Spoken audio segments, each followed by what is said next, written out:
நாம் தேவ கிருபைகளை தியானித்துக் கொண்டு வருகிறோம். நித்திய கிருபை, நிரந்தரமான கிருபை என்று சொல்லி நேற்று நாம் தியானித்தோம்.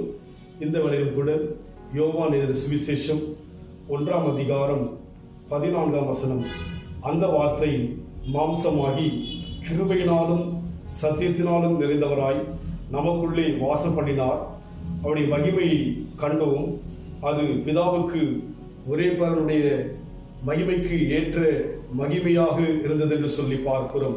அந்த வார்த்தை மாம்சமாகி கிருபையினாலும் சத்தியத்தினாலும் நிறைந்தவராக, ஆம், இயேசு கிறிஸ்து வார்த்தையாய் இருந்த தேவன் தாமே மாம்சமான நமக்காக மாம்சமாய் வந்து பூமியில் வாழ்ந்து சீஷர்கள் கண்டு அநேக ஆயிரக்கணக்கான மக்கள் ஆண்டவரை கண்டார்கள்.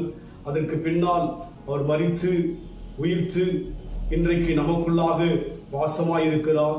இதுவே பெரிதான கிருபை.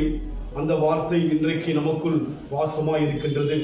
நித்திய கிருபை மாத்திரமல்ல, நமக்குள்ளே அந்த பிரசன்னமானது, தேவனுடைய அபிஷேகமானது, தேவ ஆவியானவர் தாமே நமக்குள்ளே வாசம் செய்வது ஒரு பெரிதான கிருபை.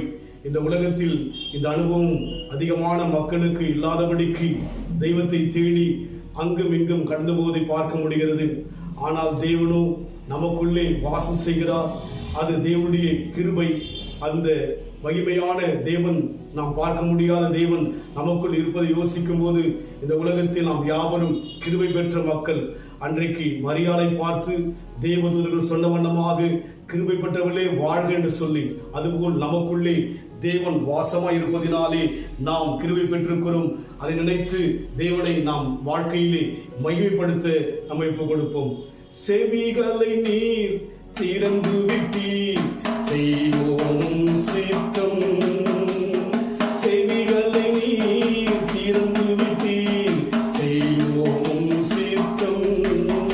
எந்த பூவிரனிலே உம்மிருக்கும் பூரணமாகட்டுமே. ஐயா வாழ்க வாழ்க, உம் நாமம் வாழ்க. ஐயா வாழ்க வாழ்க, உம் நாமம் வாழ்க. தெய்வத்துக்கே மகிமை, தெய்வத்துக்கே மகிமை, தெய்வத்துக்கே மகிமை, தெய்வத்துக்கே மகிமை. என்னை தேடி வந்து மீட்டவரே, தினம் உமக்கே மகிமை. நம்மை தேடி வந்து நம்மை மீட்டெடுத்து நமக்குள்ளே வாசம் செய்கின்ற வடியினாலே நாம் கிருபை பெற்றிருக்கிறோம்.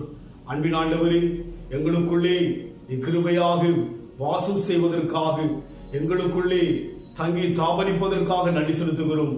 உம்மை எங்கள் வாழ்க்கையிலே வெளிப்படுத்த மகிமை எங்களுக்கு தருவீராக. பொறுப்படுத்திக் கொள்ளுங்க. இயேசுவின் நாமத்தில் பிதாவே, ஆமென். கர்த்தர் ஆசீர்வதிப்பாராக. God bless you. Hallelujah.